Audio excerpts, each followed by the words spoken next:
La muerte de Moisés no fue el capítulo final de la historia de su vida.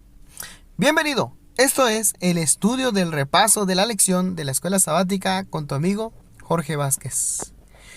Hoy, miércoles 22 de diciembre del 2021, nuestra lección se titula La resurrección de Moisés. Estamos en la lección número 13, la última lección de este 2021.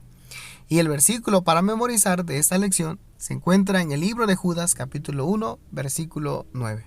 Dice de la siguiente manera: pero cuando el arcángel Miguel contendía con el diablo, disputando con él por el cuerpo de Moisés, no se atrevió a proferir juicio de maldición contra él, sino que dijo: el Señor te reprenda. Continuamos con la historia de Moisés. Recordemos que el personaje que escribe los primeros 5 libros es Moisés. El capítulo 34 habla, con sus escasos 12 versículos, habla muy poco sobre la muerte de Moisés.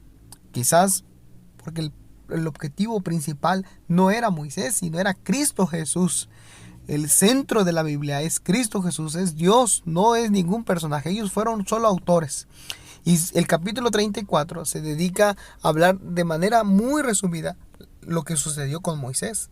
Dice el versículo 5: y murió allí Moisés, siervo de Jehová, en la tierra de Moab, conforme al dicho de Jehová, y lo enterró en el valle, en la tierra de Moab, frente a Bet-peor, y ninguno conoce el lugar de su sepultura hasta el día de hoy. Dice el versículo 6.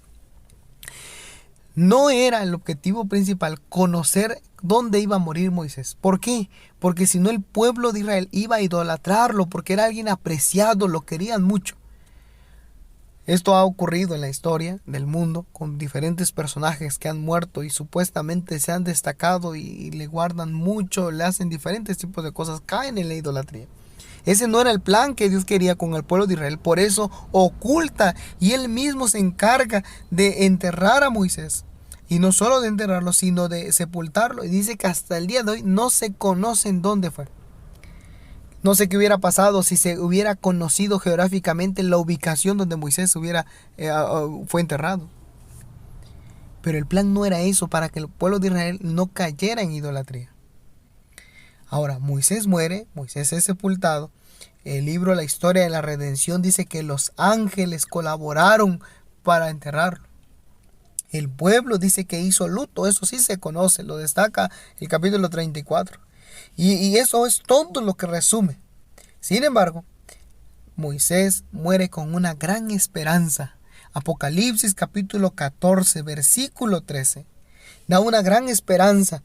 Dice: oí una voz desde el cielo que me decía: escribe, bienaventurado de aquí en adelante los muertos que mueren en el Señor. Sí, dice el Espíritu, descansarán de sus trabajos, porque sus obras con ellos siguen. Un ejemplo claro es Moisés. Él descansó, él fue llamado al descanso. Sin embargo, el pueblo de Israel todavía, a pesar de que él había muerto, seguía conservando las cosas que Moisés les había enseñado. Por eso todo el libro de Deuteronomio, Moisés resume, les recuerda, porque están a punto de cruzar. Y Moisés sigue todavía enseñándole al pueblo de Israel para que cuando él no estuviera, ellos recordaran. Ahora, la muerte de Moisés no fue el capítulo final de la historia de su vida. Ahora bien, nuestro versículo para memorizar se encuentra en el libro de Judas, en el único capítulo, en el capítulo 1, en el versículo 9. Y dice, nos da a entender que el arcángel Miguel, que es no es cualquier ángel, sino es el que está por encima de los ángeles. El comentario bíblico adventista da un comentario sobre Miguel. ¿Quién era Miguel? ¿Quién era el arcángel Miguel? Dice el comentario bíblico adventista que es uno de los nombres de Cristo. No es el ángel principal, sino que es el que gobierna a los ángeles. De esta manera lo describe el comentario bíblico adventista. Dice que Miguel, el arcángel Miguel, contendía contra el diablo por el cuerpo de Moisés.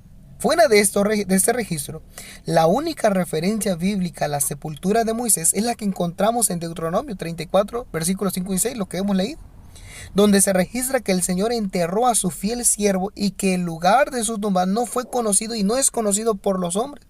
Sin embargo, acá Judas revela que el cadáver fue objeto de disputa entre Cristo y Satanás. Judas es el único que relata este acontecimiento. Ahora, Moisés, recordemos que apareció con Elías en el monte de la transfiguración. Por lo tanto, se puede deducir que el Señor triunfó en la lucha contra el diablo y resucitó a Moisés. Vamos a recordar esa escena de la transfiguración. Lo encontramos en el libro de Mateo, en el capítulo 17 y en especial en el versículo 3. Cuando los discípulos, no todos, sino 3 en especial, ven que Jesús sube, se aparta y va con ellos y elige especialmente a estos 3 discípulos. ¿Por qué los elige? Porque ellos estarán más atentos a las cosas espirituales. Ahora, estos discípulos cuando llegan allá, cuando van a ver la transfiguración, que fue en un monte, que tampoco se menciona el nombre del monte, en ese momento, en el contexto dice que aparecen 2 seres más. Aparte de Jesús, dice que su rostro se iluminó. Dentro de los que aparecen era Moisés y era Elías. Esto nos da a entender, si aplicamos el evangelio, aplicamos lo que dice Judas, capítulo 1, versículo 9, que Cristo, que el Señor Jesús salió victorioso en esta contienda, en la lucha. El Señor triunfa en la lucha entre el diablo y resucitó a Moisés. Por lo tanto, lo convirtió en la primera persona que fue objeto del poder resucitador de Cristo. Es importante notar acá en este contexto, que las escrituras registran que Elías fue trasladado al cielo sin ver la muerte. Sin embargo, Moisés, según Judas capítulo 1 versículo 9, fue resucitado y luego llevado al cielo. El hecho de que Moisés y Elías aparecieran con Cristo en esta ocasión no debe ser considerado como una prueba de que todos los muertos justos están en el cielo.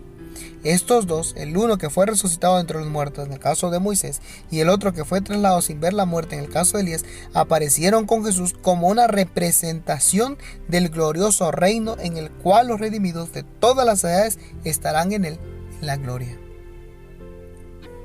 Me gustaría finalizar con un comentario de Elena G. de White. Mire lo que Dios le inspiró a Elena G. de White para escribirlo y traer este mensaje a nosotros. En el libro Patriarcas y Profetas, en la página 512, hace la siguiente declaración: Moisés había caído bajo el dominio de Satanás.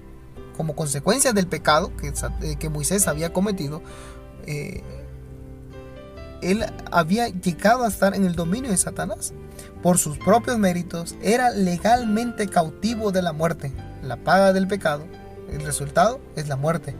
Miren lo que dice el ángel de Juan, continúa diciendo: pero fue resucitado a la vida inmortal por el derecho que tenía ella en el nombre del Redentor. Moisés salió de la tumba glorificado y ascendió con su libertador a la ciudad de Dios. Patriarcas y Profetas, la página 512. Esto nos ayuda a comprender más la profundidad del plan de salvación. Todo aquel que busca a Dios de todo su corazón tiene su recompensa. Un claro ejemplo fue Moisés. Dios le recompensó por todo lo que había hecho. Todo lo que tú hagas en esta tierra, lo que dejes a causa del evangelio, tu recompensa está en el reino de los cielos. No te desanimes, continúa firme hasta cuando Cristo venga por segunda vez. Dios te bendiga, que tengas un excelente día.